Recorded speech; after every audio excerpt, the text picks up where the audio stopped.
La existencia de múltiples exportaciones y de múltiples ventas en el mercado doméstico en el periodo de análisis del dumping lleva a que el cálculo del margen de dumping no sea algo obvio. O sea, más allá de la fórmula, es necesario definir criterios adicionales al momento de establecer el margen de dumping. Eso es lo que vamos a ver ahora, las distintas formas de calcular el margen de dumping que están establecidas en el acuerdo y cuáles son las consecuencias de elegir cada una de ellas. A estos efectos, lo relevante es lo dispuesto en el artículo 2.4.2 del acuerdo antidumping, que dice lo siguiente: a reserva de las disposiciones del párrafo 4 que rigen la comparación equitativa, la existencia de márgenes de dumping durante la etapa de investigación se establecerá normalmente sobre la base de una comparación entre un promedio ponderado de valor normal y un promedio ponderado de los precios de las transacciones de exportación comparables, o mediante una comparación entre el valor normal y los precios de exportación transacción por transacción. O sea que aquí ya quedan establecidos dos métodos, promedio contra promedio y valor normal contra precios de exportación, que son dos métodos que vamos a ver para el cálculo del margen de dumping.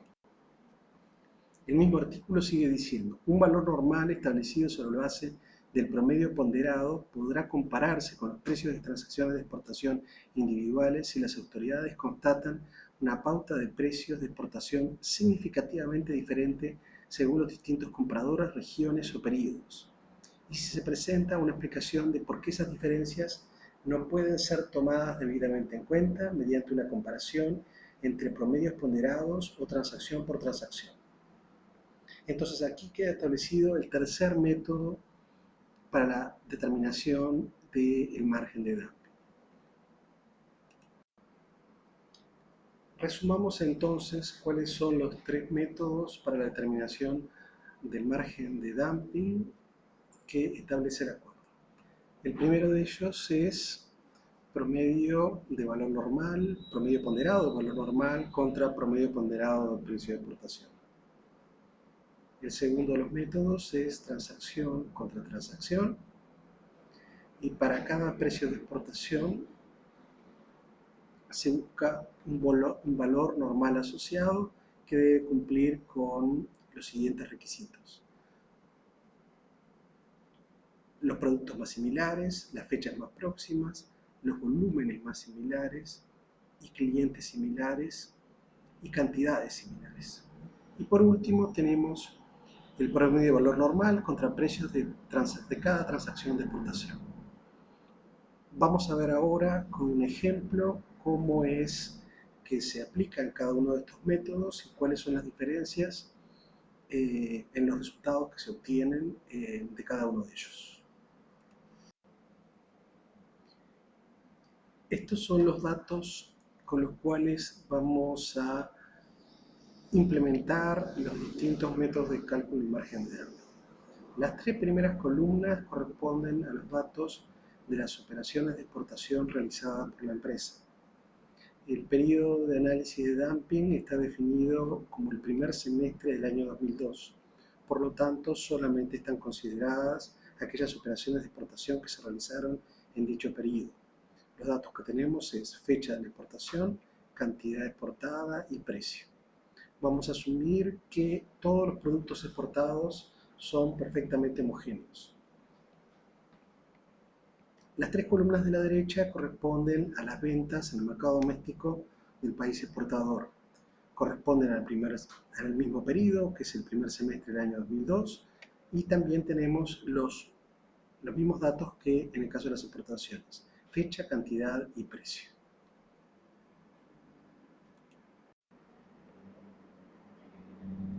Vamos a ver qué resulta de procesar esos datos siguiendo el primero de los métodos, que es el de promedio contra promedio. Podemos promediar todas las operaciones que se realizan en el periodo de análisis de dumping, o después podemos ver que podemos hacer procesamientos intermedios por periodos más cortos.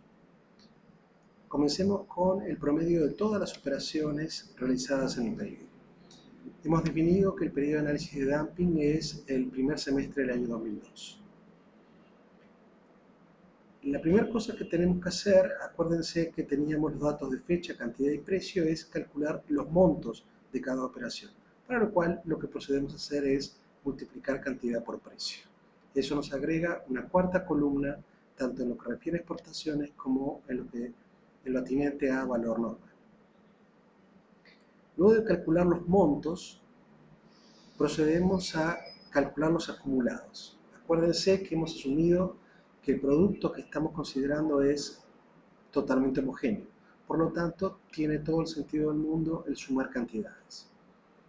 Sumamos, pues, los volúmenes físicos de todas las exportaciones realizadas en ese semestre y nos da 3.400 toneladas. Y por otro lado, procedemos a sumar los montos de todas las exportaciones realizadas en ese semestre y nos da 1.019. Una vez que tenemos el monto acumulado y las cantidades acumuladas en ese semestre, podemos calcular el precio promedio de exportación, que en este caso nos da 0,3. Con las ventas en el mercado doméstico hacemos exactamente lo mismo. Lo primero que hacemos es calcular el monto, luego calculamos las cantidades acumuladas vendidas en el mercado doméstico en ese semestre, el monto total facturado en ese semestre y procedemos a calcular el precio de venta promedio en el mercado doméstico, es decir, el valor normal, que nos da 0,45. Una vez que tenemos el precio promedio de exportación y el valor normal promedio en el semestre, procedemos a calcular el margen de dumping, que en este caso nos da 51,47%.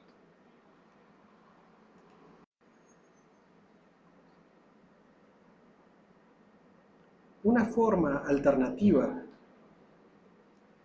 de calcular el margen de dumping por el método de promedios ponderados contra promedios ponderados es primero realizar los cálculos a nivel de cada mes. En este caso, lo que se hace es, se agrupan las operaciones tomando en cuenta cada uno de los meses. Por ejemplo, tenemos operaciones de exportación en el mes de enero, en el mes de febrero, en el mes de abril y en el mes de junio. En cambio, tenemos operaciones de venta en el mercado doméstico en todos los meses: enero, febrero, marzo, abril, mayo y junio. Una vez que tenemos agrupadas las operaciones de acuerdo al mes, el siguiente paso es proceder a calcular los acumulados de las operaciones de ese mes. Por lo tanto, sumamos las cantidades exportadas en el mes de enero y sumamos los montos asociados a esas exportaciones para el mes de enero. Lo mismo hacemos con respecto a las ventas en el mercado doméstico. Sumamos las cantidades vendidas en el mes de enero en el mercado doméstico del país exportador y sumamos los montos vendidos en el mercado doméstico. Una vez calculados esos montos acumulados, calculamos también los precios promedios. En el mes de enero, por ejemplo, el precio promedio de exportación fue 0,31 y las ventas en el mercado doméstico fueron un precio promedio de 0,46. Observamos que en el mes de febrero hay ventas en el mercado doméstico y no hay ventas de exportación. Esas ventas en el mercado doméstico no las vamos a tomar en consideración los efectos de cálculo del valor normal, porque no tienen operaciones de exportación asociadas. Calculamos los precios para el mes de marzo, para el mes de abril y para el mes de junio. En mayo volvemos a tener ventas en el mercado doméstico sin tener exportaciones, por lo cual esas ventas no se van a tomar en cuenta en los cálculos. En este cuadro hemos pasado los datos de síntesis del cuadro anterior. tenemos las cantidades exportadas en cada uno de los meses que hubo exportaciones, la participación de esas exportaciones en el total del semestre, expresado en porcentaje de las cantidades exportadas y el precio promedio de exportación. Y por otro lado tenemos las ventas en el mercado doméstico para los meses en los que hubo exportaciones, el precio promedio de venta en el mercado doméstico en cada uno de esos meses y el margen de dumping calculado para cada uno de los meses. Como podrán ver, el margen de dumping difiere de acuerdo a cada mes. A los efectos de calcular el margen de dumping para el periodo, lo que debemos hacer es multiplicar el margen de dumping de cada mes por la participación que las exportaciones que se realizaron ese mes tienen en el total del semestre. Por ejemplo, en el mes de enero, el margen de dumping es de 48,39%, pero las exportaciones que se realizaron en el mes de enero representan el 50% de las exportaciones totales expresadas en cantidad, de acuerdo a lo que surge de la columna 1. Para calcular el margen de dumping ponderado, o sea, lo que va a incidir el mes de enero en el margen de dumping total, debemos multiplicar el 48,39% por el 50% que es la participación de las exportaciones. Y eso nos da un 24,19%. Lo mismo hacemos en el mes de marzo, en que el margen de dumping es de 6,9% y la participación de las exportaciones de ese mes fue de 8,82%. Lo que nos da un producto de 0,61% que se agrega al margen de dumping total. Y así en los meses de abril y de julio. Sumando todos los márgenes de dumping ponderados, nos da un margen de dumping para el semestre de 31,16%. Podrán ver que el margen de dumping aquí es distinto del margen de dumping que nos daba cuando considerábamos todo el semestre. Las razones son dos. En primer lugar, recuerden que hay ventas en el mercado doméstico que no estamos considerando porque en los meses en que se realizaron esas ventas en el mercado doméstico no hubo operaciones de exportación, razón por la cual no tomamos esas ventas a los efectos del cálculo de los márgenes de dumping. Y por otro lado, es el resultante de fraccionar la información en unidades más pequeñas que alguna consecuencia tienen desde el punto de vista del resultado final.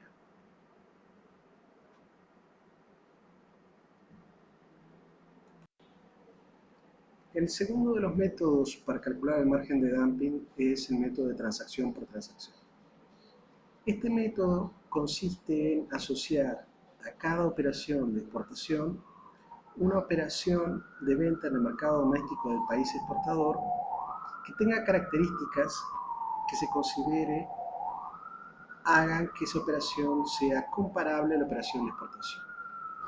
El concepto que está detrás de este método es que no se puede comparar una venta de, por ejemplo, 200 toneladas al exterior con una venta de 4 kilos a la jubilada de la esquina. Hay que tratar de buscar operaciones que sean comparables. Y los criterios que el acuerdo establece a los efectos de su comparación son las fechas, o sea, tienen que ser operaciones que se hayan realizado en fechas próximas. Por ejemplo, si tengo una operación que se realizó en el mes de enero de exportación, lo razonable es que busque dentro de las ventas que se realizaron en el mes de enero. En segundo lugar, las cantidades, o sea, que sean cantidades similares. Si estoy hablando de cientos de toneladas por un lado, que sean cientos de toneladas por el otro. Los clientes, las características del producto, todos esos factores tienen que ser tomados en consideración. En este ejemplo que estamos considerando no tenemos datos del tipo de cliente y hemos asumido que los productos son perfectamente homogéneos, por lo cual las variables que nos quedan disponibles a los efectos de analizar cuáles operaciones son comparables entre sí es cantidad y fecha. O sea que vamos a hacer el ejercicio de establecer cuál es la operación de venta en el mercado doméstico que debería asociarse a cada una de las operaciones de exportación que tenemos en el ejemplo. La primera operación es del 12 de enero del 2002, 200 toneladas a un precio promedio de 36 centavos por tonelada. Hemos en este caso considerado que la operación más comparable es una venta que se realizó el 11 de enero, le hace el día anterior, por una cantidad de 500 toneladas, que es una operación aún mayor al volumen que se exportó. Hacemos este mismo ejercicio para cada una de las exportaciones que se realizan. Puede observarse que en la exportación del 13 de enero, cuando buscamos cuál es la venta en el mercado doméstico más adecuada a los efectos de la determinación de la comparación, volvemos a usar la misma venta que habíamos utilizado para la exportación anterior. O sea, que la venta en el mercado doméstico del 11 de enero la estamos usando para más de una operación de exportación, como base para la comparación. Y así seguimos con cada una de las operaciones de exportación, asociándole una venta en el mercado doméstico que se considere sea comparable. Una vez que tengo establecidas esas asociaciones entre una exportación y una venta en el mercado doméstico comparable, pasamos a la segunda etapa. En este cuadro hemos resumido los datos de las operaciones de exportación y las ventas en el mercado doméstico que hemos considerado debían ser asociadas a cada una de esas operaciones. En este caso, luego de tener los datos de las exportaciones y el valor normal, hemos calculado el margen de dumping, que esta vez calcula a nivel de cada operación de exportación. En la siguiente columna lo que tenemos es cuál es la participación de cada operación de exportación individual en el volumen total exportado en el semestre. Y en la última columna lo que procedemos a hacer es a ponderar el margen de dumping de cada operación de exportación por su respectiva participación en el total, lo que nos da los márgenes de dumping ponderado de cada una de las operaciones de exportación. Acumulando esos márgenes de dumping ponderados, obtenemos el margen de dumping para el periodo, por este método, que es 7,96.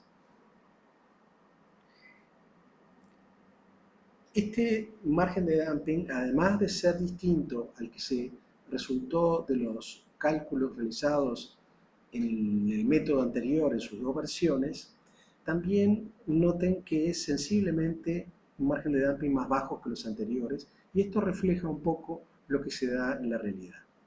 Cuando yo tomo operaciones de venta en el mercado doméstico que sean comparables a las exportaciones, normalmente tomo ventas que son de volúmenes mucho más grandes y en los cuales el precio unitario normalmente es más bajo debido a que, dado el volumen, la capacidad de negociación del comprador es mayor.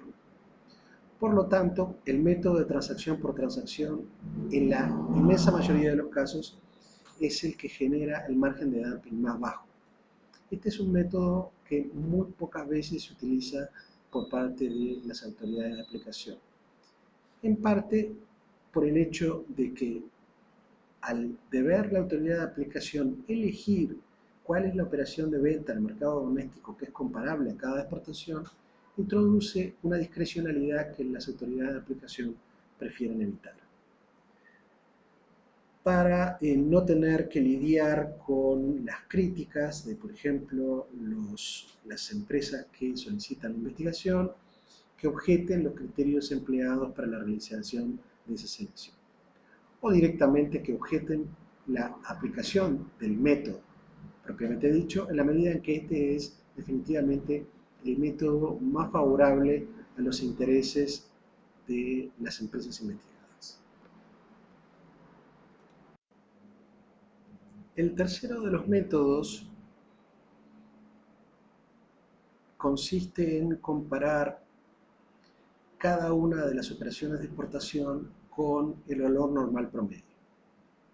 Y el valor normal promedio lo obteníamos en el primero de los métodos, o sea, se suman todas las cantidades vendidas y se suman todos los montos de las ventas en el mercado doméstico, se divide y se obtenía la venta promedio.